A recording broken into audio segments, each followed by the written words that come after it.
सबसे पहली चीज, जब भी आप अपनी जॉब स्टार्ट करते हैं, जो आपके लाइफ में सबसे बड़ी बाधा आती है, वो तीन बाधा है। व्हाट वी से दैट कि जो सबसे बड़ी रुकावट आती है या सबसे बड़ा हिंड्रेंस आता है जो आपके फाइनेंशियल ग्रोथ को रोकता है, वो तीन है। इन तीनों को जिसने सबसे पहले रोक लिया, वो लाइफ में फाइनेंशियली उतनी प्रॉब्लम नहीं आती जितनी। और मैं कोई भी एक्सपीरियंस आदमी हो, आपके घर में आप बात कर लेना, पहली बात आती है कि आप कोई ना कोई एलआईसी पॉलिसी खरीद लेते हैं। I do not want to use word LIC, it can be of any company जिसके लिए आप अगले 20 साल तक के लिए आप कमिटेड हो जाते हैं। और उसका जो ग्रोथ है वो 5 साढ़े 5% से ज्यादा साल का नहीं होता। अगर आप एवरेज देखेंगे तो 5 साढ़े 5% से ज्यादा नहीं होता। दूसरी, साल 2 साल के बाद आप कोई गाड़ी खरीद लेंगे जिसके अगले 5 7 साल तक आप ईएमआई भरते रहेंगे। तीसरी, आप 2 3 4 साल के बाद आप एक घर खरीद लेंगे जिसके अगले 20 साल तक आप ईएमआई भरते रहेंगे। इसका मतलब ये कहीं से नहीं है कि मैं आपसे ये कह रहा हूं कि आप गाड़ी ना खरीदें, आप घर ना खरीदें, या आप इंश्योरेंस पॉलिसीज ना लें। लेकिन गाड़ी कब खरीदना है, घर कब खरीदना है, कितने अमाउंट का खरीदना है, और इंश्योरेंस पॉलिसी कौन सी लेनी है, ये बहुत इंपॉर्टेंट है फाइनेंशियल लिटरेसी की जर्नी में। तो आज मैं उस प्रोसेस में जाऊंगा एक दिन, जब आपका इक्विटी मार्केट को मैं कवर कर लूंगा। उसके बाद मैं आपको जरूर बताऊंगा कि कब घर खरीदना है, कब गाड़ी खरीदनी है, कब आपको पॉलिसी लेनी है, कौन सी पॉलिसी लेनी है। फिलहाल मैं आपसे कहूंगा कि हमारी 7 से 8 क्लासेस का ये जर्नी है। जब तक ये 8 क्लासेस ना हो जाएं, तब तक आप कोई नया फाइनेंशियल डिसीजन नहीं लेंगे। मैं रिपीट कर रहा हूं, आप क्या खरीदेंगे, क्या नहीं खरीदेंगे, क्या इन्वेस्ट करेंगे, वो पूरी तरह आप पे डिपेंड करता है। मैं केवल आपको गाइड करूंगा कि खरीदते समय किन किन बातों का ध्यान रखना है। तो आज जो मैं आपको बताने जा रहा हूं, वो हम जा रहे हैं डायरेक्ट इक्विटी पे।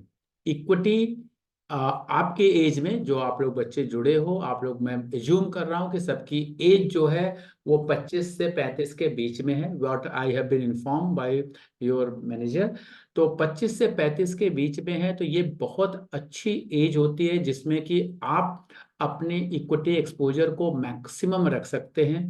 बिकॉज जैसे अभी बताया एक बच्चे ने कि आप अपने पेरेंट्स के साथ रह रहे होते हैं, मैक्सिमम केसेस में मैरिज नहीं हुई होती है, बच्चे नहीं है, रिस्पॉन्सिबिलिटी नहीं है, तो आप अपने पैसे को लॉन्ग टर्म के लिए इन्वेस्ट कर सकते हैं ना। अब लॉन्ग टर्म के लिए इन्वेस्ट करते हैं इक्विटी में, जनरली जब हम इक्विटी में इन्वेस्ट करते हैं तो हमारे मन में आता है कि इक्विटी एक जुआ, सट्टा, स्पेकुलेशन ऐसा कुछ है, क्योंकि हमें ऐसा ही बताया जाता है। और अगर नहीं बताया जाता तो हम उन्हीं लोगों को देखते हैं जिन लोगों से हमें लगता है कि हाँ जी, ये इसने इक्विटी में लगाया है तो बर्बाद हो गया। या हम किसी यूट्यूब पे चले जाते हैं और वहां पे ऐसे लोगों को देखते हैं जिसने इक्विटी में लगाया और करोड़ों बना दिया। एक्चुअल में ये दोनों ही गलत है। जिसने गवा दिया उसने इक्विटी में नहीं लगाया, उसने सट्टा खेला। और जिसने करोड़ों बना लिए, जो आपको दिखाया जाता है, वो एक्चुअल में बनाते नहीं है, वो केवल अपनी वीडियोज इस तरह से रिकॉर्ड करते हैं सो दैट कि आप उनसे अट्रैक्ट हों और उनके कोर्सेज को परचेज करें। ऐसा प्रोसेस होता है जनरली। इक्विटी का एक सिंपल सा एक रूल है कि आपको अच्छा खरीदना है और सस्ता खरीदना है। जैसे आपके गांव में पुराने टाइम में एक कहते हैं ना बनिया होता था। वो जब भी गांव में गेहूं होता था, धान होता था, चावल होता था, और आपका ये होता कोई दाल होती थी, तो वो जब फसल होती थी उस समय उसका प्राइस नीचे जाता था, वो उसे खरीद लेता था। और जब उसकी डिमांड ज़्यादा हो जाती थी, अच्छा प्राइस आता था, उसको बेच देता था। और कई केसेस में कुछ ऐसी भी चीज़ें होती थी जिसको वो कई सालों तक रखता था। और गांव में जो बनिया होते हैं, जो हमारे गांव में, वो सबसे अमीर आदमी होते हैं, बिकॉज उनके पास कैश फ्लो सबसे ज्यादा होता है। तो आपको भी ऐसा ही ध्यान रखना है। तो आज हम पहचानेंगे कि अच्छी इक्विटी किसे कहते हैं, किन शेयर्स को अच्छे शेयर्स कहते हैं, उसकी क्या पहचान है, कैसे आपको देखना है, अच्छे शेयर को कैसे जानना है। मैं आपके साथ स्क्रीन शेयर कर रहा हूं। आप किसी भी वेबसाइट पे जा सकते हैं, बहुत सारी वेबसाइट है, मनी कंट्रोल है, ईटी नाउ है, ट्रेंड लाइन है। मैं एक वेबसाइट यूज कर रहा हूँ, स्क्रीनर है, फ्री ऑफ कॉस्ट होती है। आप उस वेबसाइट पर लॉग इन कर सकते हैं, जिससे ऐसी कोई भी वेबसाइट जहां से आपको डेटा मिल जाए, वो वेबसाइट आपको यूज करनी है। इवन आप एनएससी का वेबसाइट यूज कर सकते हैं, बीएससी का वेबसाइट यूज करते हैं, किसी भी वेबसाइट से आपको डेटा यूज करना है। मैं आपको बताऊंगा डेटा क्या क्या यूज करना है, कहाँ से यूज करना है, वो टोटली आपके ऊपर डिपेंड करता है। सपोज मैं यहाँ पे एक कंपनी का नाम लिख देता हूँ, आप में से कोई भी किसी कंपनी का नाम बताओ जो आपको अच्छा लगता हो, किसी भी टाटा कंपनी। टेक्नोलॉजी। हाँ जी, जल्दी बताओ बेटा, दोबारा बोलो। टाटा टेक्नोलॉजी। टाटा टेक्नोलॉजी। इसका बहुत डेटा हमारे पास अवेलेबल नहीं होगा क्योंकि ये अभी नई कंपनी आई है, लेकिन क्योंकि आपने दिया है तो मैं बता देता हूँ। देखो, ये टाटा टेक्नोलॉजी का डेटा मेरे सामने आ गया, मैंने यहाँ सर्च फॉर अ कंपनी में जाके कंपनी के बारे में लिखा। सबसे पहली चीज जब आप किसी कंपनी को देखते हैं तो उसका आपको मार्केट कैप देखना है। मार्केट कैप क्या होता है आपको जानना है। मार्केट कैप होता है कि अगर आज आपको टाटा टेक्नोलॉजी पूरा खरीदना है, पूरा इस कंपनी का अकेले आप ओनर बनना चाहते हैं, तो आपको कितना पैसा चाहिए। इस कंपनी का एक शेयर 1094 का है, नंबर ऑफ शेयर से मल्टीप्लाई कर देंगे तो इसकी टोटल वैल्यू आती है 4439,398 करोड़, यानी करीब 45,000 करोड़ रुपए आपके पास है। तो आप टाटा टेक्नोलॉजी के थियोरेटिकली पूरे मालिक बन सकते हैं, आप ये पूरी कंपनी खरीद सकते हैं। नो डाउट प्रमोटर बेचेगा नहीं तो आप कहाँ से खरीदेंगे, लेकिन आपके पास इतना पैसा चाहिए। अब ये मार्केट कैप क्यों जानना होता है। मार्केट कैप के बेसिस पे डिसीजन होता है कि कंपनी छोटी है कि बड़ी है। अगर ऐसी कंपनियां खरीदोगे जो 10 करोड़ की, 20 करोड़ की, 50 करोड़ की, 100 करोड़ की होगी, तो वो कंपनियों के डूबने के चांसेस बहुत ज्यादा होते हैं। और जिन कंपनियों के मार्केट कैप 50,000, 60,000, 70,000, 80,000, 1 लाख, 2 लाख करोड़ होते हैं, जनरली वो आपके मिड कैप और लार्ज कैप कंपनियां होती हैं। उनके डूबने के चांसेस मिनिमम हो। देखो लाइफ में जिस तरह लाइफ का कोई श्योरिटी नहीं है, उसी तरह कंपनी की कोई श्योरिटी नहीं होती, लेकिन कहते हैं मिनिमम है। अगर आप देखोगे इंडिया की जो सबसे बड़ी कंपनी है वो रिलायंस इंडस्ट्री है, इसका मार्केट कैप है 20 लाख करोड़। 20 लाख करोड़।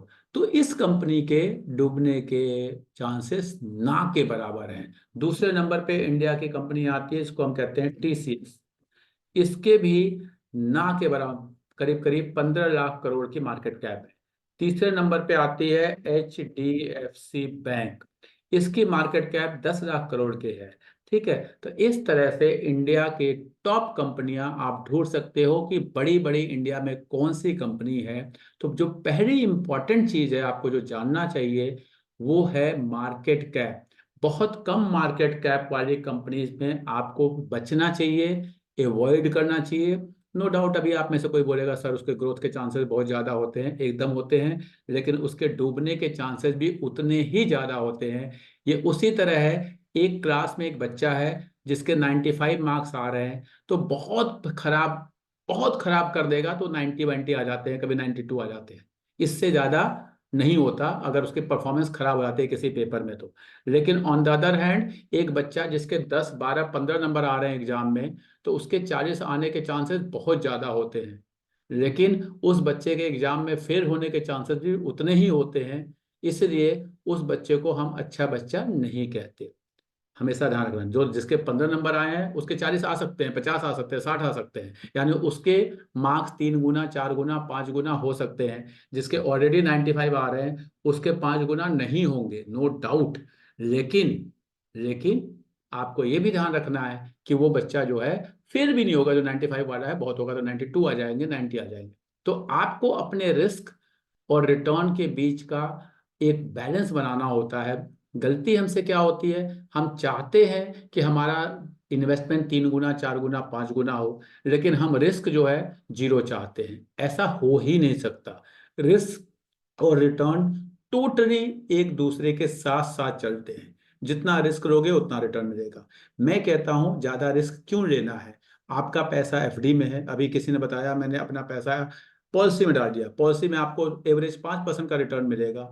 आप ऐसे इंस्ट्रूमेंट्स ढूंढो ऐसी जगहों पे जहां 12-15% का रिटर्न मिले, and you should be happy. 12-15% का कंटिन्यूस रिटर्न बहुत अच्छा रिटर्न होता है, एज कंपेयर टू कि आप 5% वाले रिटर्न में बैठे रहो या उसमें चले जाओ जिसमें डूबने के चांसेस हो। तो ना हमें डूबने वाले में जाना है, ना हमें 5% वाले में रहना है, हमें बीच का रास्ता अपनाना है जिससे हमारा रिस्क मिनिमम हो और हमारे रिटर्न ठीक ठाक हो। तो जो मैं स्ट्रेटेजी आपको बताऊंगा अगले 6-7 दिनों में, आपको ध्यान रखना है आपका पोर्टफोलियो 3 गुना, 4 गुना, 5 गुना होने का ना मैं कुछ करता हूँ, ना मैं वो सिखाता हूँ। मैं आपको बताऊंगा कैसे आप एफडी के बराबर का रिस्क लेके। एफडी में क्या रिस्क होता है? एफडी में आपने पैसा डाला है तो रिस्क है कि अगर कल को इंडिया पाकिस्तान जैसे सिचुएशन आ जाए, अफगानिस्तान जैसे सिचुएशन आ जाए, श्रीलंका जैसे सिचुएशन आ जाए जो 1 साल पहले आई थी, तो हमारे बैंक भी बंद हो सकते हैं।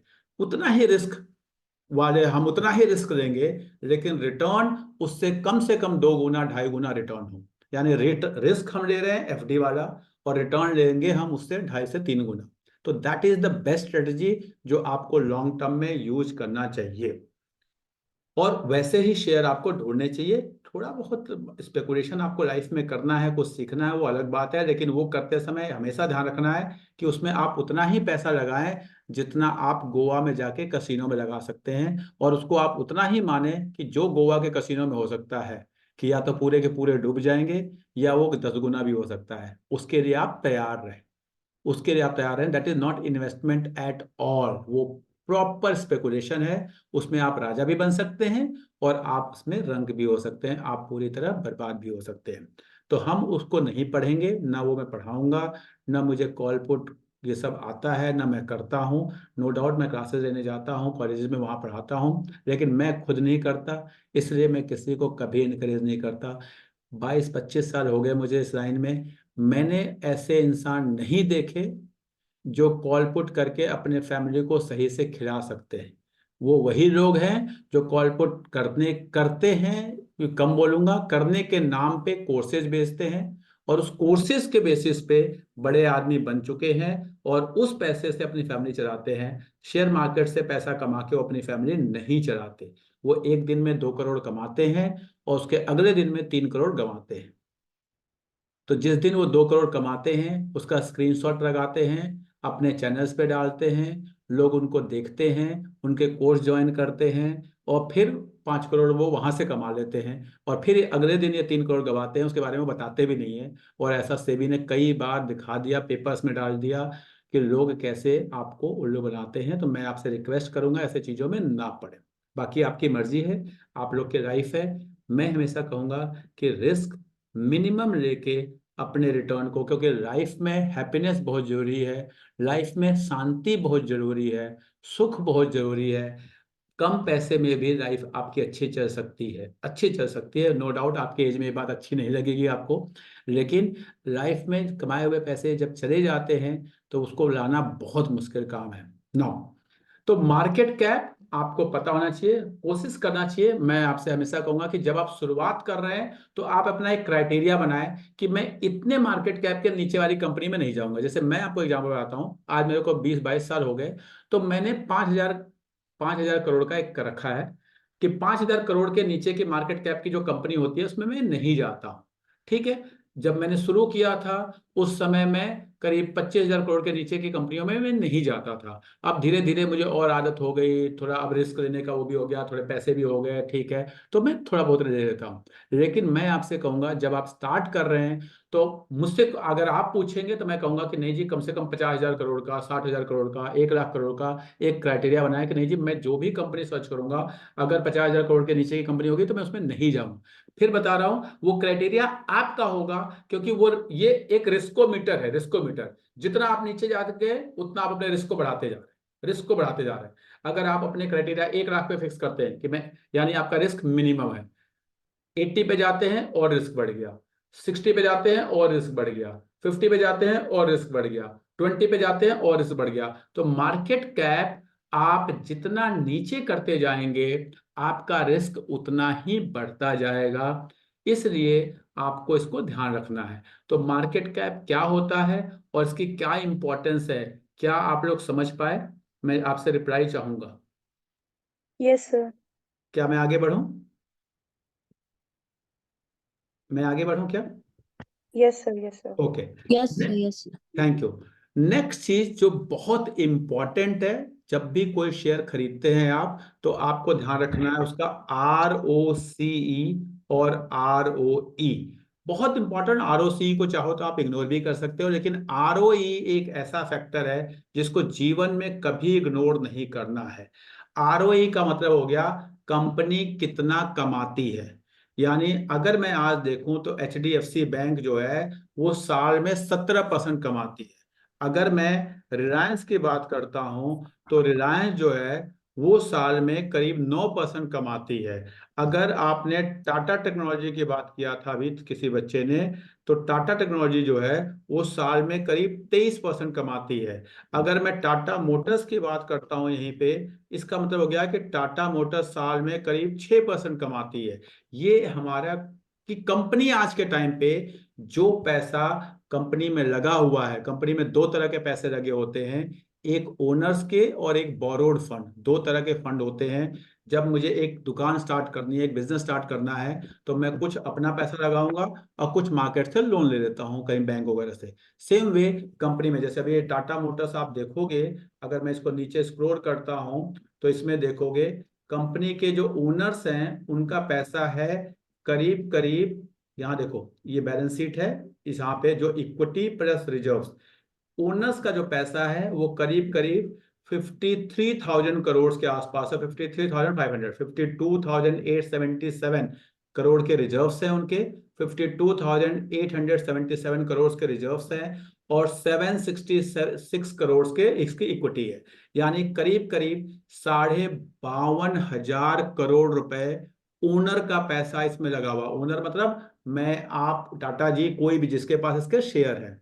और सर ये इंटरप्टिंग यू, एक बार ये फिगर्स आप जाओ जो बोल रहे हो उसको प्लीज हाईलाइट कर सकते हैं आप सामने दिख ताकि दिख जाए आप ये मेरा कहाँ। कर्सर कर्सर आप देख पा रहे हैं, ये हाईलाइट नहीं होगा मैम क्योंकि मैं स्क्रीन पे डायरेक्ट वेबसाइट पे शो कर रहा हूँ। जी जी जी। हाँ, अगर आप क्या मेरा कर्सर देख पा रहे हैं आप लोग? नहीं कर्सर दिख नहीं रहा, मुझे तो नहीं दिख रहा सर। किसी को नूर, आपको दिख रहा है मेरा कर्सर मूव करता हुआ? यस सर, विजिबल है सर। विजिबल है? जी सर। कर्सर दिख रहा है मैम आप हाँ आपको? आप दिखा, ठीक है सर, वी कुड हाँ सी। हाँ। श्योर। तो ये जो इक्विटी और रिजर्व्स, ये जो इक्विटी और रिजर्व्स है, ये ओनर का पैसा है। और 1,27,000 करोड़ इसके सामने देखिए बोरोइंग्स लिखा हुआ है, बोरोइंग्स, ये जो है ये कंपनी के ऊपर लोन है।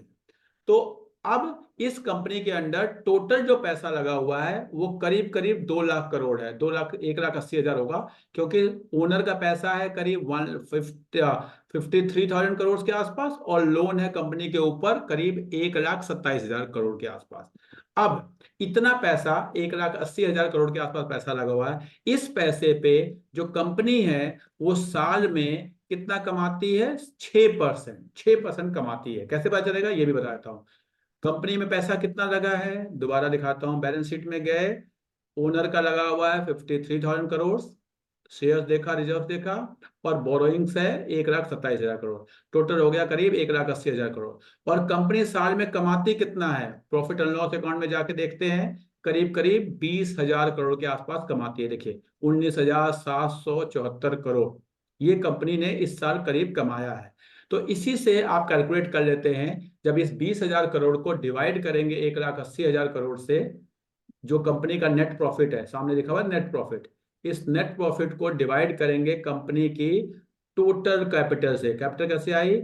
इक्विटी कैपिटल प्लस रिजर्व्स, ये ओनर का पैसा है, और 1,27,000 ये बोरोइंग्स है, ये टोटल पैसा लगा हुआ है कंपनी के अंदर। ठीक है, तो आप देखेंगे कंपनी 6-7% साल का कमाती है।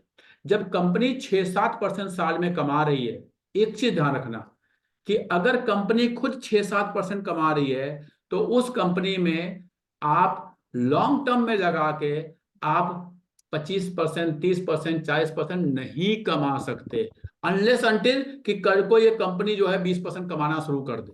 हो सकता है कि आज 6% कमाती है और कल को ये 20 कमाना शुरू कर दें, आपको ऐसा लगता है, अगर आपकी ऐसी एनालिसिस है आप अपना, तो ऐसा हो सकता है। अदरवाइज आपको सिंपली, जैसे मैं क्या करता हूं, अगर मुझे कंपनी सर्च करनी है तो मैं, जैसे मैं दिखाता हूं आपको, हिंदुस्तान यूनिलीवर, मैं देखता हूं कि कंपनी कम से कम अगर 15-20% ना कमाती हो, देखिए 20%, तो मैं उस कंपनी में पैसे नहीं लगाता, क्योंकि मुझे पता है कि अगर कंपनी 20% कमाएगी तो मैं भी उस कंपनी में लॉन्ग टर्म में 20%, 18%, 15% कमा सकता हूँ। लेकिन अगर कंपनी खुद ही 5% कमाती रह जाएगी या 6% कमाती रह जाएगी, मैं फिर बता रहा हूँ, टाटा मोटर्स, मैं ये नहीं कह रहा खराब कंपनी है, मैं आपको समझाना चाह रहा हूँ कि अगर टाटा मोटर्स आज 6% कमा रही है और अगर अगले 15 साल तक वो 6% ही कमाती है, तो उस केस में आप उस कंपनी में कभी भी 20% नहीं कमा सकते। लेकिन अगर ये HUL जो है 20% कमा रही है और ये 20% कमाती रहती है, या 18 हो जाता है, कभी 21 हो जाता है, तो आप इस कंपनी में एवरेज 15-18% कमा सकते हैं। तो आपको ध्यान रखना है कि कंपनी कितना कमाती है, क्योंकि आप लॉन्ग टर्म में उतना ही पैसा कमा सकते हैं जितना कंपनी कमाती है। आप कभी भी लॉन्ग टर्म में कंपनी से ज्यादा पैसा नहीं कमा सकते। अगर आसान होता कंपनी से ज्यादा अगर आप कमा सकते, तो कंपनी के ओनर्स कंपनी बंद कर देंगे और वो भी शेयर मार्केट में आ जाएंगे सारे के सारे, कहेंगे यार हम कंपनी चला रहे हैं और लोग हमारे में पैसा लगा के हमसे ज्यादा कमा रहे हैं। तो आप ये जान लो, ये सब दुनिया का सबसे बड़ा झूठ है कि किसी कंपनी में ROE 20% हो और आप उसमें 25% कमाए। हाँ, लोग कमाते हैं, कैसे कमाते हैं कि किसी कारण से प्राइस नीचे गया, आपने उस समय खरीद लिया, किसी कारण से ऊपर गया, आपने बेच दिया। वो सब स्पेकुलेशन होता है, मैं रिपीट कर रहा हूं, वो सब स्पेकुलेशन होता है। स्पेकुलेशन सही भी हो सकता है, स्पेकुलेशन गलत भी हो सकता है। मैं इन्वेस्टमेंट की बात कर रहा हूं। इन्वेस्टमेंट हमेशा आप उतना कमाएंगे जितना कंपनी कमाए, है क्या? आपको समझना चाहिए, इंडिया की GDP करीब करीब 6.5-7% ग्रो कर रही है। इंडिया का इन्फ्लेशन करीब करीब 6-7% से ग्रो कर रहा है।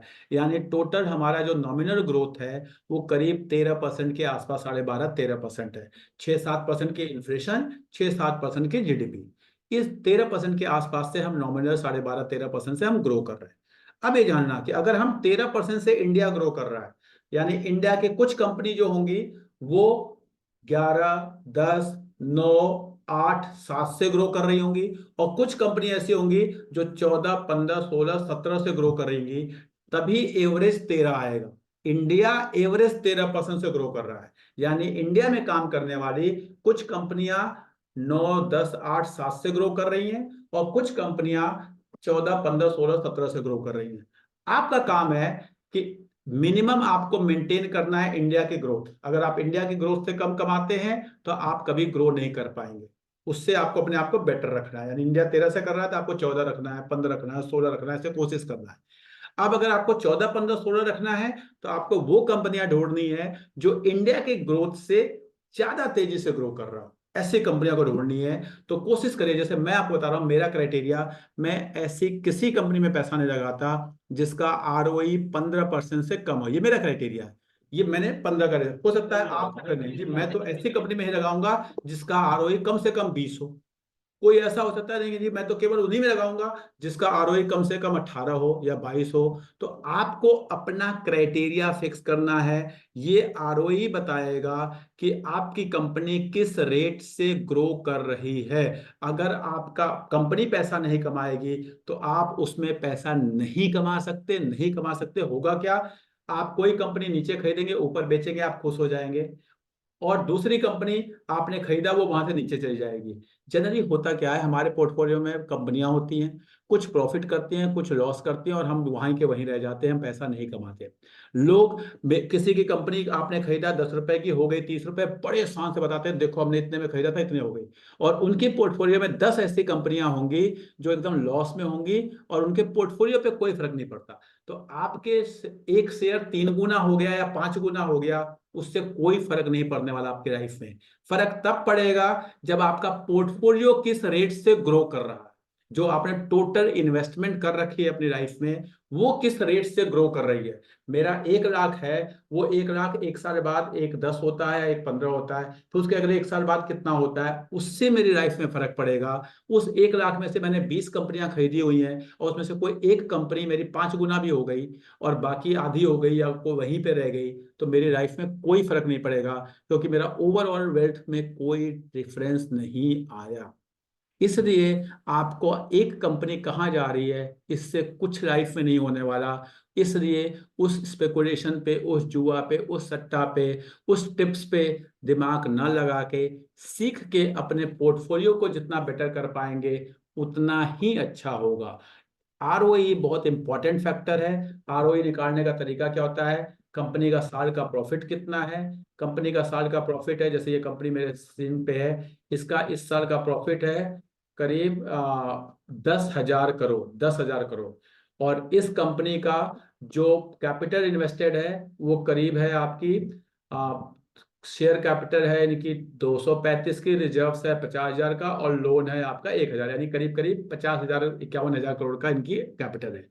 अब 51,000 करोड़ की कंपनी इन्वेस्टेड है इसके अंदर और कमाती है 10,000 करोड़, यानी करीब करीब 20% के आसपास ये कमा रही है। 20%, 10,000 डिवाइड बाई 50,000 करोगे तो करीब 20% आता है। तो वही आप देखोगे इनका जो आरओई यहाँ दिखा रहा होगा 20.5। तो ये जो आरओई है ये बहुत इंपॉर्टेंट फैक्टर है। आपको ऐसी कंपनी ढूंढनी है जिसकी आरओई पिछले कई सालों से अच्छी हो और अगले कई सालों तक ये रहने की संभावना हो। उसके लिए आपको पढ़ना पड़ेगा कि एचयूएल क्या करती है, क्या प्रोडक्ट बेचती है, क्या ये प्रोडक्ट आगे बंद होने के चांसेस तो नहीं है। ये सब चीजें जाननी पड़ेंगी, लेकिन पहले तो आपको जानना है कि हमें पढ़ना क्या क्या है, ये जानना है। तो आरओई बहुत इंपॉर्टेंट फैक्टर है। क्या आप समझ पाए आरओई के बारे में सब लोग? क्या मैं आगे बढ़ूं अगर आप अलाउ करें तो? Yes, sir. Yes sir. Next जो बहुत इंपॉर्टेंट चीज होता है वो होता है कंपनी के ऊपर लोन कितना है। देखिए ये सिंपल सा तरीका है। आपको अपने घर में बेटी की शादी करनी है, या दोस्त है या भाई है जिसके ऊपर लोन होगा, वो लाइफ में बहुत ज्यादा ग्रो नहीं करता, क्योंकि उसकी प्रायोरिटी होती है पहले लोन को चुकाना। मैं ये नहीं कह रहा कि लोन लेना बुरी बात है, ये उसी तरह से है कि आपने लोन लेके घर खरीदा, या लोन लेके अमेरिका घूमने गए, यूरोप का टूर कर रखे आए, या लोन लेके आपने कार खरीदा और कार की ईएमआई चुका रहे हैं और डेप्रिसिएशन होती जा रही है केवल 100 केस में। तो अगर आपने लोन लेके घर खरीदा था, उस घर की वैल्यू आपने उसके ऊपर इंटरेस्ट दिया 10 रुपए, लेकिन वैल्यू हो गई 12 रुपए, तो आपने ठीक लोन लिया। लेकिन अगर आपने लोन लेके कार खरीदा, साल भर में लोन के 10 10 रुपए तो इंटरेस्ट के दे दिए और 10 रुपए उसकी वैल्यू और कम हो गई कार की, तो वो लोन बहुत खराब लोन होता है। वो लोन बहुत खराब लोन होता है। इसलिए आपको कंपनी ऐसी कोशिश करनी चाहिए जो कि लोन ना हो जिसके ऊपर, वो ज्यादा अच्छी कंपनी मानी जाती है। लोन वाली भी होती हैं, लेकिन कोशिश करें कि मिनिमम लोन वाली कंपनी को, जैसे यही कंपनी आपने क्यों क्यों एचयूएल ने पिछले इतने सालों में ऐसा रिटर्न दिया। ये देखो ये एचयूएल का चार्ट है। अगर आप इस चार्ट को देखोगे आपको लगेगा कि हाँ ये 2 साल से कुछ नहीं कर रही है, लेकिन अगर आप इसमें अगर पिछले 20 साल से कोई इन्वेस्टेड है तो उसको पता चलेगा। क्योंकि मैं एचयूएल में पिछले लगभग 12 13 साल से इन्वेस्टेड हूँ, तो मुझे पता है कि एचयूएल ने क्या रिटर्न दिया है। 1 2 दिन में नहीं समझ में आती ये चीजें। तो आपको अगर इसको समझना है तो आपको देखना पड़ेगा। आपका इसकी बैलेंस शीट में दिखाता हूं आपको, आपको दिल खुश हो जाएगा। अगर आप लोन देखेंगे तो कंपनी की जब कैपिटल 3,000 करोड़ होती थी तो कंपनी के ऊपर जीरो लोन था करीब। मतलब अगर आप देखोगे तो 20 20 करोड़ 25 करोड़, ये एक कंपनी के पॉइंट ऑफ व्यू से जो 7,000 10,000 करोड़ की कंपनी हो उनके पॉइंट ऑफ व्यू से ना के बराबर लोन है। 50,000 करोड़ की कंपनी में केवल 1,000 करोड़ का लोन है, यानी अगर आप देखोगे परसेंटेज वाइज तो ये करीब 2% का लोन है। 2%। 50,000 करोड़ की कंपनी है टोटल, इक्विटी और रिजर्व मिला के, और लोन केवल आपका 1,200 करोड़ है, यानी करीब 2%। यानी इतना लोन तो हमारे पास भी घर पे होता है अगर हम लोग घर वगैरह दे देते हैं। तो आपकी टोटल कैपिटल का कितना पोर्शन लोन है। ऑन द अदर हैंड अगर आप जैसे टाटा मोटर आप मुझे बता रहे थे, मैं फिर बता रहा हूँ, केवल मैं ये चीजें कंपेयर कर रहा हूँ। मैं ये नहीं कह रहा कि ये कंपनी खराब है ये कंपनी अच्छी है, मैं आपको चीजें सिखा रहा हूँ। अगर आप टाटा मोटर को देखोगे तो इस कंपनी का टोटल 50,000 करोड़ की कैपिटल, टोटल 180 कैपिटल है, लेकिन उसमें से 1,30,000 करोड़ इसके ऊपर लोन है। नो डाउट पिछले कुछ सालों से टाटा जी इसको लोन को पे करने की कोशिश कर रहे हैं। हो सकता है अगले कुछ सालों में पे कर दें, हो सकता है आगे अच्छा हो जाए, लेकिन आज के टाइम पे कंपनी ग्रो नहीं कर सकती, क्योंकि कंपनी जो कमाती है उसका पहला प्रायोरिटी होता है कि वो इंटरेस्ट का पेमेंट करे। देखो जरा ध्यान से, वो हर साल 10,000 करोड़ रुपए का इंटरेस्ट दे देती है। देखो जरा, कंपनी अगर ये 10,000 करोड़ का इंटरेस्ट ना देती तो आज ये 20 की जगह 30,000 करोड़ कमा रही होती। और ये पिछले देखो, ये कंपनी लॉस में रही है। दो अगर आप ध्यान से देखो, 2020 में लॉस में थी, 2021 में लॉस में थी, 2022 में लॉस में थी, 2023 में थोड़ा सा प्रॉफिट में आई है, 2024 में 20,000 करोड़ के प्रॉफिट में आई है। तो जब तक ये कंपनी अपने पूरे इंटरेस्ट का पेमेंट नहीं करेगी, अब अगली बार अगर कुछ हुआ तो प्रायोरिटी क्या होती है? अगर मेरे ऊपर लोन है, मेरे ऊपर बहुत EMI है, मेरी अचानक नौकरी चली गई, तो मेरे लिए जीना मुश्किल हो जाएगा। लेकिन अगर मेरे पास लोन नहीं है और मेरी नौकरी चली भी जाती है, तो मैं 1-2 साल सरवाइव कर सकता हूं। इसीलिए अगर आपको अच्छी कंपनी ढूंढनी है, तो आपको ये देखना है कि जिसके ऊपर लोन ना के बराबर हो, ना हो बहुत अच्छा, या हो तो बहुत कम हो, बहुत कम हो, ये ध्यान रखना है। बोरोइंग्स कॉलम में आपको हमेशा ध्यान रखना है कि लोन जो है वो ना के बराबर हो। जैसे मैं आपको अच्छी कंपनियां अगर इंडिया के दिखाऊंगा, आप कहेंगे जिसने पहले ग्रो किया है, आप देखिए नेस्ले को, आप देखिए इसके लोन को देखने की कोशिश करते हैं कैसी है। अगर आप देखेंगे तो कंपनी है लगभग लगभग 3,000 करोड़ की कैपिटल, और इस 3,000 करोड़ में से कंपनी के पास केवल 300 करोड़ का लोन है, यानी 10% के आसपास। लेकिन खराब कंपनियां अगर आप देखेंगे, अगर चलिए मैं आपको वोडाफोन दिखाता हूँ। वोडाफोन देखिए, आपको देखेंगे तो आपको समझ में आ जाएगा कि हाँ कंपनी क्या है, कंपनी कितने की है टोटल। आपको ये देखिए, कंपनी के ऊपर बोरोइंग, अपना पैसा तो नेगेटिव में है, रिजर्व इनके नेगेटिव में है, और कंपनी के पास 2,40,000 करोड़ के लोन। अब मैं नहीं कह रहा कि कल को आपका पैसा 2 गुना नहीं हो जाएगा, लेकिन हो जाएगा या नहीं हो जाएगा वो स्पेकुलेशन है। लेकिन अगर आप ऐसी कंपनी में पैसा लगाते हैं जिसमें सिंपल, मैं आपको बताऊं, आपके घर में कोई आया है, आप क्या करें? आप आलू की भुजिया बना देंगे, पता है सब खा लेगा। लेकिन आप लौकी की सब्जी बनाएंगे तो कौन खाएगा कौन नहीं खाएगा पता नहीं, हो सकता आने वाले को पसंद ना हो लौकी की सब्जी। तो सेम वे हमें कोशिश वो करना चाहिए जो चीजें आसान हो, हमें ज्यादा कॉम्प्लिकेटेड अपनी लाइफ को नहीं बनाना चाहिए। अब आपको रिस्क लेना है तो फिर उतना ही आपको डूबने के लिए भी तैयार रहना चाहिए जितना कि आपका पैसा ग्रो करने के लिए आप सोच रहे हैं। अब इस कंपनी में मतलब जितना यहां से पैसे को 4 गुना होने के चांसेस है, उससे ज्यादा यहां से पैसा 1/4 होने के चांसेस भी एकदम है। If you are ready for that you should be investing into this company. If you are not ready कि नहीं जी मैं अपना पैसा 1/4 नहीं करूंगा, तो फिर आपको 4 गुना होने के बारे में सोचना भी नहीं चाहिए। देखो कितना बड़ा लोन है इस कंपनी के ऊपर। तो इस sir sorry to interrupt, reserve minus में होने का क्या मतलब है? सर लॉस होता होगा, कई सालों से लॉस कर रही होगी कंपनी। रिजर्व्स में क्या होता है, जो हम प्रॉफिट करते हैं उस पैसे को हम रिजर्व में ट्रांसफर करते जाते हैं। तो अगर कंपनी लॉस कर रही है इसलिए माइनस में है। ठीक है, ओके सर। चलते हैं नेक्स्ट। तो अब आगे बढ़ते हैं। तो लोन की इंपॉर्टेंस आपको समझ में आ गई होगी। एक चीज ध्यान रखना, जब आप लोन को देखेंगे तो लोन के केस में बैंक को लोन से एक्सक्लूड कर देंगे। जैसे मैं आपको दिखाता हूं, HDFC बैंक, ध्यान रखना ये चीजें, ये एक्सेप्शन है। मैं अब अगर आप HDFC बैंक को देखेंगे तो आपको दिखाई देगा कि इसके ऊपर तो करीब 21 लाख करोड़ का लोन है, कंपनी केवल 2 लाख करोड़ की है। तो आप कहेंगे यार ये तो बहुत ज्यादा लोन है, इस कंपनी में हमें इन्वेस्ट नहीं करना चाहिए। नहीं, ऐसा नहीं है। बैंक के केस में ये जो आपको लोन में दिखाई दे रहा है, ये एक्चुअल में बैंक ने अपने आप को, कहते हैं ना जैसे एक वोडाफोन ने कंपनी डूब रही है चलाने के लिए लोन लेना पड़ रहा है। लेकिन ये जो लोन है, जो बैंक के बैलेंस शीट में लोन होता है, ये लोगों का डिपॉजिट्स है। ये जितना ज्यादा होगा इसका मतलब बैंक के ऊपर लोगों का उतना ज्यादा इंटरेस्ट है, लोग उतना ज्यादा कंपनी के ऊपर FD कर रहे हैं उस कंपनी में, उस बैंक में, और यही पैसा आगे बैंक जो है किसी और को लोन देती है। तो अगर बैंक के केस में लोन बढ़ रहा है तो ये अच्छी बात है। मैं रिपीट कर रहा हूं, दूसरी कंपनी में वोडाफोन में या टाटा मोटर में मैंने बताया कि लोन अगर है तो वो खराब चीज है।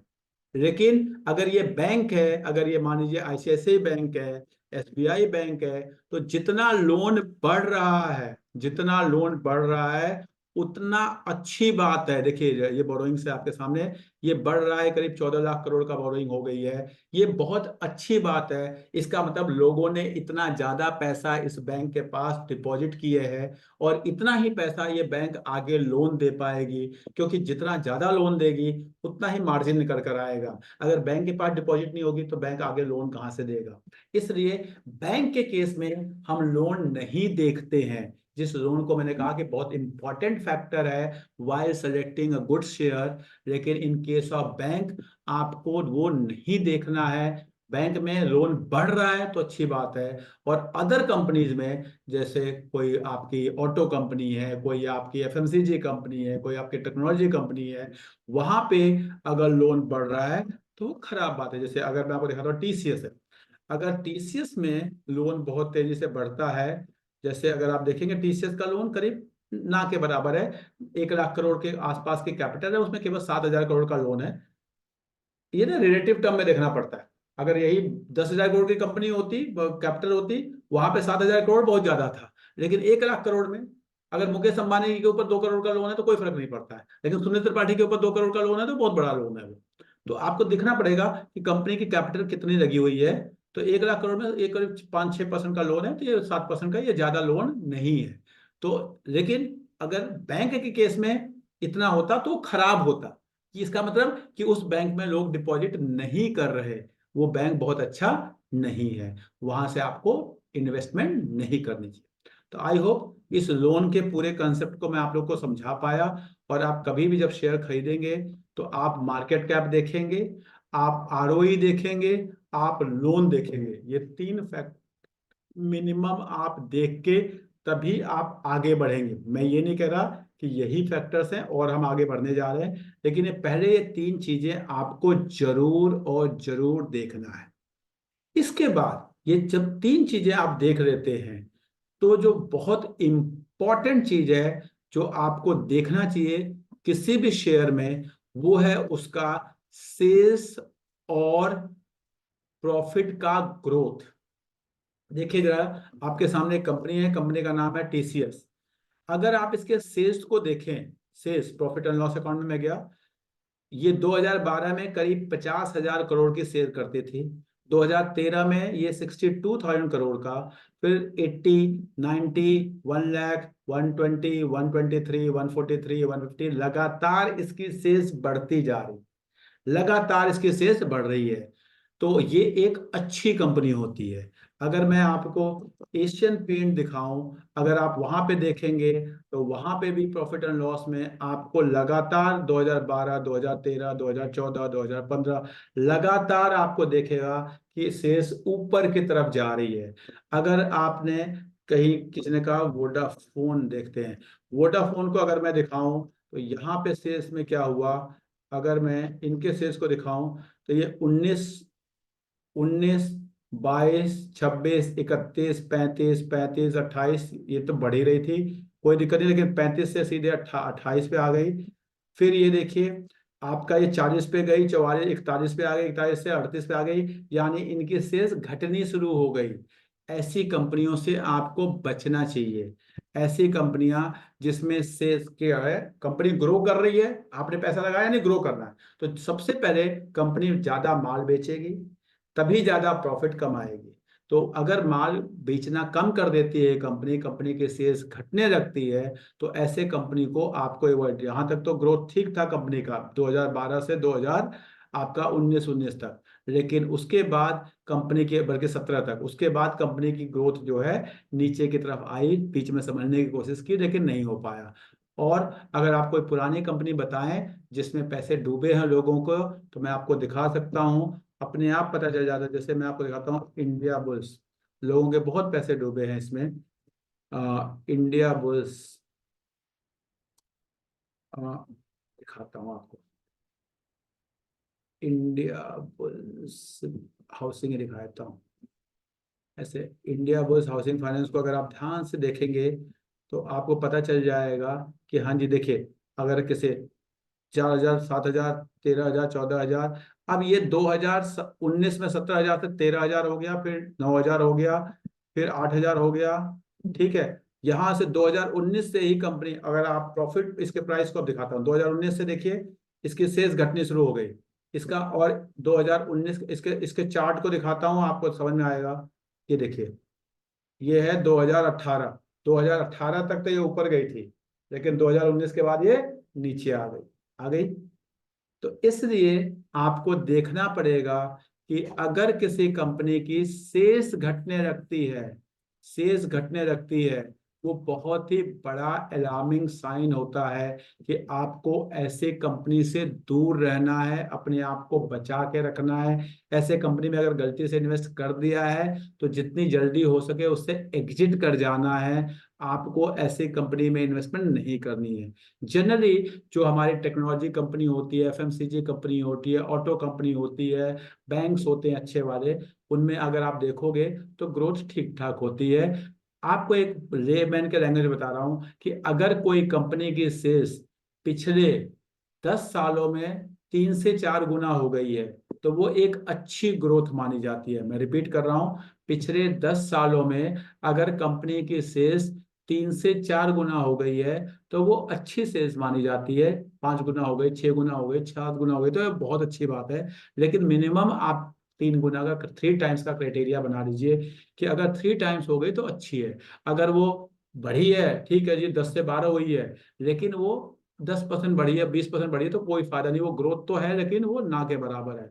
तो आपको 10 सालों का कंपनी के परफॉर्मेंस को देखो और देखो कि सेल्स ग्रोथ हुई है कि नहीं हुई।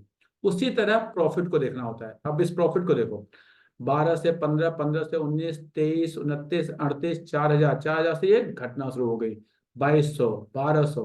तो अगर आपका प्रॉफिट डिक्रीज होने लगा, अगेन ये बहुत ही अलार्मिंग सिग्नल होता है।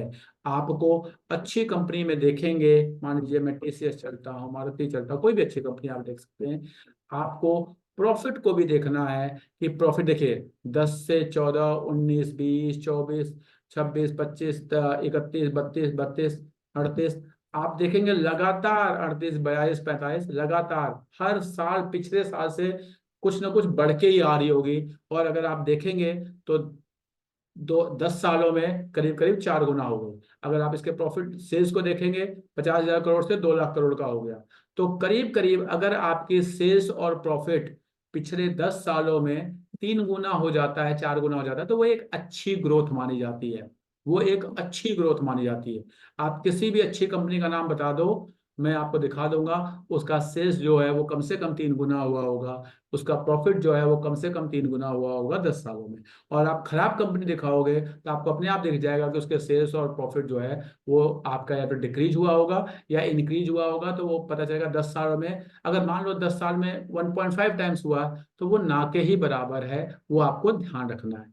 तो सेल्स और प्रॉफिट का जो ग्रोथ है वो बहुत इंपॉर्टेंट फैक्टर होता है वाइल डिसाइडिंग कि क्या आपको उस शेयर में इन्वेस्ट करना चाहिए कि नहीं करना चाहिए। अगर आपके सेल्स में ग्रोथ नहीं हो रही है, अगर आपके प्रॉफिट में ग्रोथ नहीं हो रही है, तो आपको ऐसी कंपनी से बचना चाहिए, ऐसी कंपनी में इन्वेस्ट नहीं करना चाहिए।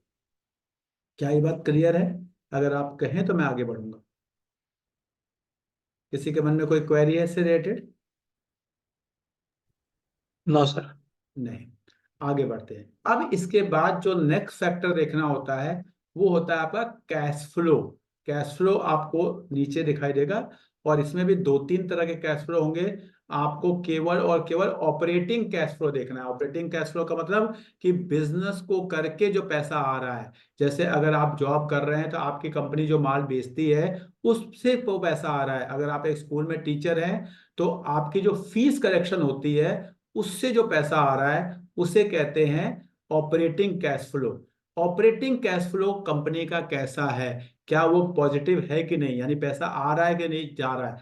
जो पैसा आता है और जो पैसा जाता है उसका नेट निकालते हैं।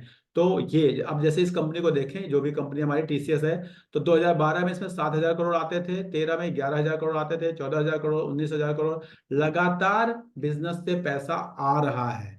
इन्वेस्टिंग और फाइनेंसिंग नहीं देखना है आपको। मैं रिपीट कर रहा हूँ, इन्वेस्टिंग और फाइनेंसिंग नहीं देखना है। इन्वेस्टिंग का मतलब हो गया कि कंपनी जो है नए नए प्रोजेक्ट्स में पैसा लगा रही है, तो ठीक है, उसको आपको नहीं ध्यान रखना है। फाइनेंसिंग का मतलब हो गया कंपनी ने कहाँ कहाँ अपना लोन वगैरह लिया, दिया, इक्विटी शेयर इशू किया, वो सब आपको नहीं देखना है। आपको केवल ऑपरेटिंग देखना है। ऑपरेटिंग मतलब डे टू डे बिजनेस से पैसा आ रहा है। अगर बिजनेस आपका ऐसा है जो कैश जनरेट नहीं करता है, जैसे मैं आपको दोबारा वोडाफोन में ले जाऊंगा, आपको दिखाई देगा, समझ में आ जाएगा। अगर आपको मैं वोडाफोन में ले जाता हूँ, बहुत आसान तरीका है पहचानने का। देखो, आप अगर ध्यान से देखोगे, 3,000 करोड़, 6,000 करोड़, 10,000 करोड़, 14,000 करोड़, 10,000 करोड़, फिर 5,000 करोड़ हो गया। सीधे आपका कैश फ्लो आधा हो गया। आधा हो गया, देखो ध्यान से। जबकि प्योर कैश जनरेटिंग वाली कंपनी है वोडाफोन, ऐसा काम करती है कि पहले आप पैसा दो तब आपको सर्विस देती है। तब भी आपको उस केस में भी आपको पैसा बहुत कम आ रहा है as compare to the company's capital. ये ना के बराबर है। आपको ऐसे देख के लग रहा है ये बहुत 5,000 करोड़ है, लेकिन अगर आप कंपनी को देखेंगे, कंपनी में कैपिटल कितनी लगी हुई है? कंपनी में कैपिटल लगी हुई है आपकी करीब करीब 2,40,000 करोड़ का तो कंपनी के ऊपर लोन है। अब 2,40,000 करोड़ का कंपनी के ऊपर लोन है। इस लोन को अगर आप सोचो कि ब्याज 5% पे भी अगर ये ब्याज लेते हैं, 5% पे भी अगर ये इस पैसे को उन्होंने उठा रखा है मार्केट से, तो इसमें से करीब करीब 12,000 करोड़ तो इनको केवल इंटरेस्ट देने के लिए चाहिए। कंपनी को चलाते हैं, 2,40,000 करोड़ का लोन है, तो 12,000 करोड़ जो है कंपनी को चाहिए, किस लिए? इंटरेस्ट देने के लिए। अब इंटरेस्ट देने, और कंपनी साल में कमा कितना रही है? कैश आ रहा है कितना कंपनी के पास? कंपनी के पास जो कैश आ रहा है ऑपरेशन से, वो आ रहा है आपका कितना? केवल 18,000 करोड़। यानी 12,000 करोड़ तो ये इंटरेस्ट दे देंगे। अदर लाइबिलिटीज क्या है? सर ये तो छोटे, जैसे इन्होंने क्या होगा, कुछ टावर वावर ले रखे होंगे जिसके अब कुछ पेमेंट वगैरह ड्यू होगी। नहीं, सब जगह पे अदर लाइबिलिटीज करके भी एक हेड है। हाँ, अदर लाइबिलिटीज में तो जरूरी नहीं है कि वो लोन हो सकता है कुछ ही एम्प्लॉय का पैसा देना हो, कोई कुछ कर रहा हो, ठीक है। जो होता है ना, जैसे मान लो आपका पैसा आपके डिपार्टमेंट के पास कुछ होता है ना, जब आप ग्रेचुटी हो, कुछ हो, जब आप रिटायर होंगे तो आपको देना होगा, तो वो उसके ऊपर बहुत इंटरेस्ट लाइबिलिटी नहीं होती। लाइबिलिटी, इंटरेस्ट की लाइबिलिटी बोरोइंग्स पे होती है सर मेनली। ओके, ठीक है, थैंक यू ठीक सर। है। ये पैसा नो डाउट, ये 27,000 करोड़ भी देना है इनको।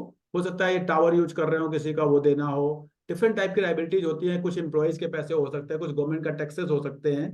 लेकिन जो इंटरेस्ट पेबल है वो आपकी बोरोइंग्स पे है मेनली। और ये बोरोइंग्स पे आपके पास अगर कैश फ्लो नहीं आएगा तो आपके लिए बहुत मुश्किल हो जाएगा सरवाइव करना। इसलिए कहा जाता है कि आपको कैश फ्लो जरूर देखना है। अगर मैं दिखाऊं आपको हिंदुस्तान यूनिलीवर, आपको मैं कुछ अच्छी कंपनियां, खराब कंपनियां बता रहा हूँ, नो रिकमेंडेशन, आपको खुद देखना है कि अच्छी कंपनी, मैं तो आपको केवल पहचाना। अब हिंदुस्तान यूनिलीवर में आपके पास लोन है 1,000 करोड़ का, और कैश फ्लो जो ऑपरेशन से आ रहा है वो कंपनी के पास आ रहा है कितना? 9,000 करोड़ का। यानी एक बार प्रॉफिट कर लेगी एक साल, तो अगले 9 साल का इंटरेस्ट बड़े आराम से भर सकती है कंपनी। तो ये आसान है कंपनी के ऊपर। बल्कि 1,000 करोड़ का तो लोन है, यानी उसके ऊपर इंटरेस्ट तो बल्कि 200 करोड़ का ही होगा।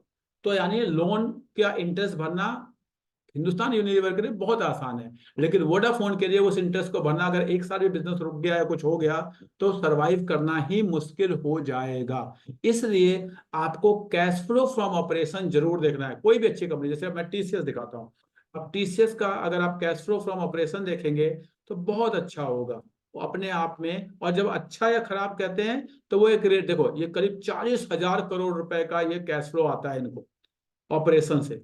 अब कंपनी के ऊपर लोन कितने का है? कंपनी के ऊपर लोन कुल मिला के 7-8 हजार करोड़ का है। 8,000 करोड़ के ऊपर अगर इंटरेस्ट 5%, 6%, 7%, 10% भी मान लो तो 800 करोड़ होता है। 800 करोड़ इनको इंटरेस्ट देना है, और कंपनी के ऊपर जो कैश फ्लो आ रहा है वो सब कैश फ्लो भी, वो भी ऑपरेशन को सब कुछ खर्चे वर्चे निकालने के बाद कितना आ रहा है इनके ऊपर? 40,000 करोड़।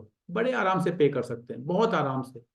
10 साल का एक बार में पे कर सकते हैं। तो इसलिए आपको ये जो कैश फ्लो फ्रॉम ऑपरेशन है ये बहुत इंपॉर्टेंट है, क्योंकि कैश फ्लो फ्रॉम ऑपरेशन बहुत आसान से बता सकता हूं। चैप्टर में हम देखें तो आपको कितना फीस वगैरह से बच्चों से आ रहा है, उसमें से एम्प्लॉयज की सैलरी वगैरह कितना देना है, देने के बाद हर साल कितना बचता है कैश, वो बहुत इंपॉर्टेंट है।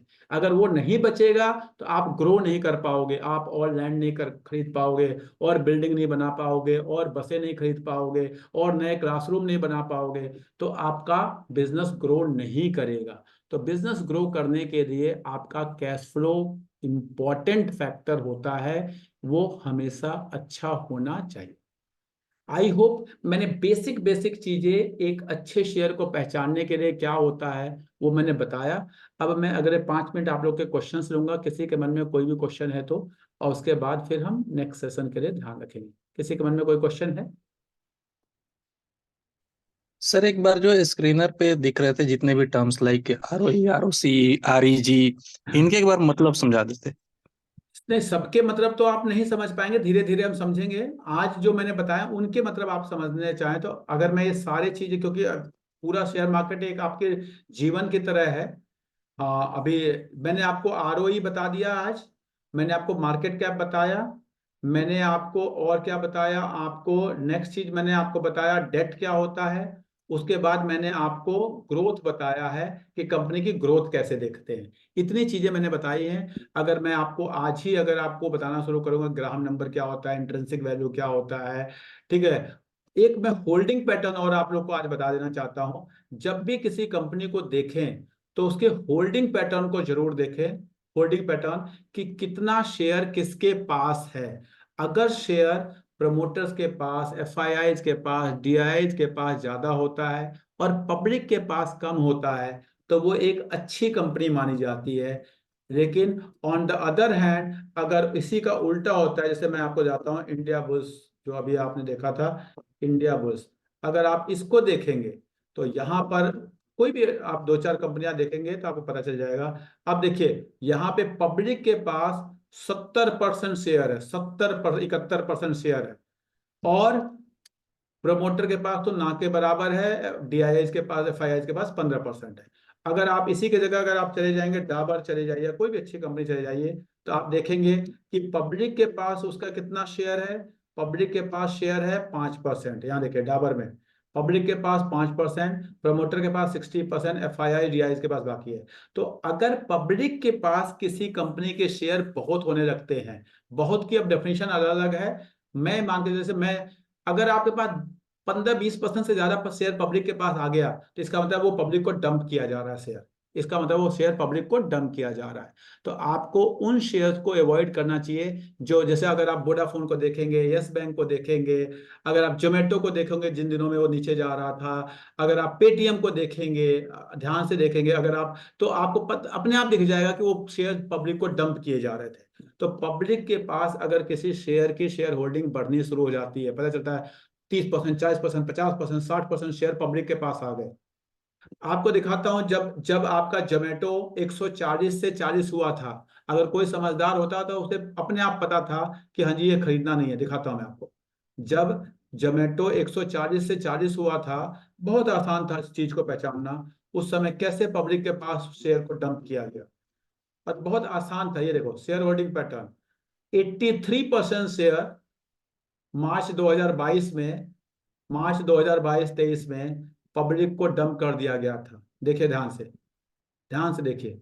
तो आपको एकदम क्लियर पता होना चाहिए था कि ये जी कंपनी का शेयर नीचे जा रहा है, इसको डंप किया जा रहा है, इसकी ये वैल्यू इस समय नहीं है। और अब देखिए जब वो ऊपर जाने लगा तो पब्लिक के पास शेयर होल्डिंग घटनी शुरू हो गई अपने आप। तो हमेशा जान लीजिए कि जब कोई चीज डूबेगी तो वो पब्लिक को बेची जाती है, और जब कोई चीज अच्छी होनी शुरू होती है तो उसे पब्लिक से खरीदा जाता है। तो सिंपल सा तरीका है, शेयर होल्डिंग को देखिए। अगर पब्लिक की शेयर होल्डिंग बढ़ रही है इसका मतलब तूफान मच रहा है, लोगों को उल्लू बनाया जा रहा है इधर उधर से किसी तरह, और लोग उसमें, तो आपको पब्लिक की शेयर होल्डिंग को जरूर देखना है। मेरा एक क्राइटेरिया, जैसे किसी भी कंपनी में अगर पब्लिक की शेयर होल्डिंग 20% से ज्यादा होने लगती है मैं उसको इग्नोर कर देता हूं, मैं उसको नहीं देखता। ये मेरा क्राइटेरिया है। आप उसे 15% पे फिक्स कर सकते हैं, आप उसे 25 पे कर सकते हैं। मेरा काम है कि ये एक फैक्टर है, और इस फैक्टर को, जैसे किसी बच्चे को पास होने के लिए एक फैक्टर है नंबर, अब वो नंबर 30 वाले को पास बोलेंगे या 40 वाले को पास बोलेंगे या 35 वाले को पास बोलेंगे, वो आपको डिसाइड करना है। लेकिन वो एक फैक्टर है, बहुत इंपॉर्टेंट फैक्टर है कि शेयर होल्डिंग पैटर्न क्या होना चाहिए। ठीक है संदीप जी, तो सारे पॉइंट्स को तो हम नहीं, अगर हम अगले 7 दिनों में हम इन्हीं पॉइंट्स को धीरे धीरे डिस्कस करेंगे। लेकिन आपको जो मैंने आज चीजें बताई है, इतनी चीज अगर कोई ध्यान दे दे तो जनरली हम खराब शेयर नहीं खरीदते। हो सकता है आपका शेयर आपने खरीदा कुछ दिन, जैसे अब हो सकता है मैंने एचडीएफसी बैंक खरीदा, 2 साल से नहीं चल रहा, लेकिन मुझे पता है वो एक अच्छा शेयर है, 2 साल से नहीं चला, तो अगले 2 साल में वो जो आज चलना चाहिए, अगर आज वो 10% हर साल चलेगा, 2 साल नहीं चलेगा, तो अगले 2 साल में वो 20% हर साल चलेगा। ऐसा ही होगा, अच्छे शेयर की यही खासियत होती है। लेकिन अगर आप खराब शेयर खरीद लेंगे और वो नहीं चला और आपने उसे रख लिया, तो अगले 2 साल में वो आधा होगा, फिर नहीं चला और आपने रख लिया तो और आधा होगा, ये होता है। तो उन चीजों से हमें बचना चाहिए। संदीप जी, क्या मैं आपको समझ में आई बात आपको? हाँ जी सर, हाँ जी। Next, anyone else? किसी के मन में कोई क्वेश्चन आ रहा है? क्या आप लोग ऐसा कर सकते हैं कि अगली क्लास जब भी हम रखें, कौन है आपके यहाँ से टीम से, कौन कोऑर्डिनेट कर रहा था? ईशा कर रही है शायद। Isha, can you hear me? अगर मैं नाम मुझे याद आ रहा है तो who was coordinating from your team? Sir, Isha was coordinating with you. अच्छा, तो जो भी है तो प्लीज लेट मी नो कि when you want to keep the next class, we can have it tomorrow, we can have it day after tomorrow, depending upon. लेकिन फायदा तभी है जब आप स्क्रीनर पे जाएं, मनी कंट्रोल पे जाएं, 15, 20, 25, 50 शेयर देखें, और आप जो क्राइटेरिया आज आपने देखा उसके बेसिस पे 50 अच्छे शेयर, 50 खराब शेयर ढूंढ पाए कि हाँ जी ये अच्छे हैं, ये खराब है। अगर आप ये काम कर पाए उसके बाद नेक्स्ट क्लास को लेंगे तो ज्यादा बेटर होगा। If you want, we can have it tomorrow itself.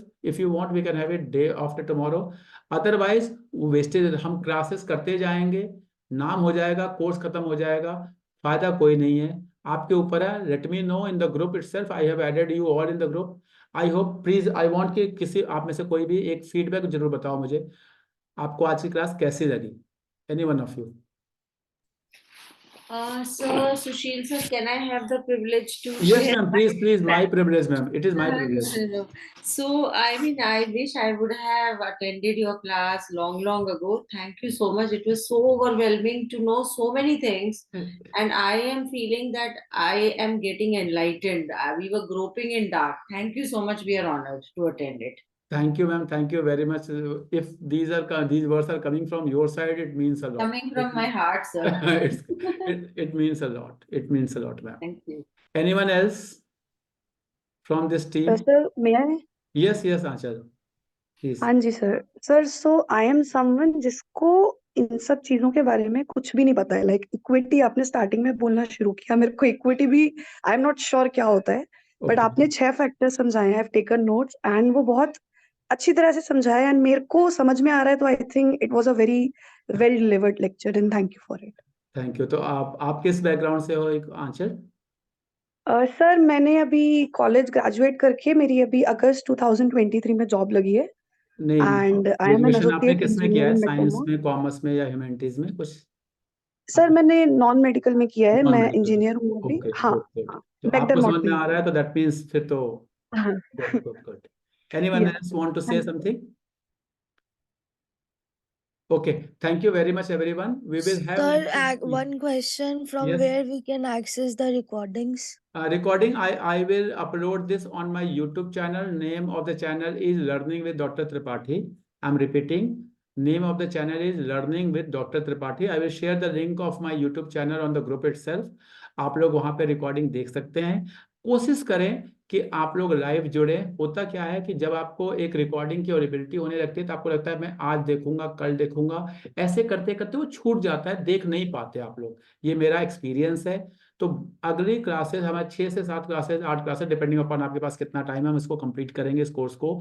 लेकिन रिकॉर्डिंग पे डिपेंड ना हो। कभी मजबूरी है, कोई पर्टिकुलर रीजन आ गया तो उस दिन मिस कर गया, कोई बात नहीं, रिकॉर्डिंग को देख लेना। लेकिन अगर आप लाइव जुड़ते हो तो आपके, अदरवाइज आप सोचते हो अच्छा चलो ये हाँ है देख लूंगा, हाफ एन आवर देखा फिर नहीं देखा, और फिर वो मिस हो जाता है चीज। ठीक है। Thank you very much everyone. Thank you.